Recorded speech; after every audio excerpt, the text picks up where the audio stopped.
falação antes da explicação. Passou. Eu musiquei um poema de Wallace Stevens chamado O Homem do Violão Azul.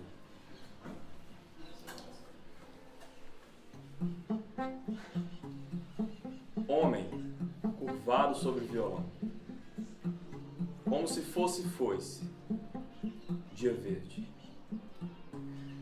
Disseram, é azul teu violão, não tocas as coisas tais como são. E o homem lhes disse, as coisas tais como são se modificam sobre o violão.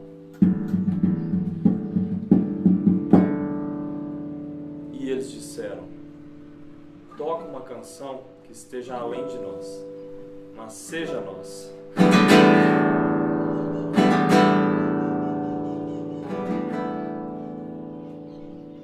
E o violão azul toca a canção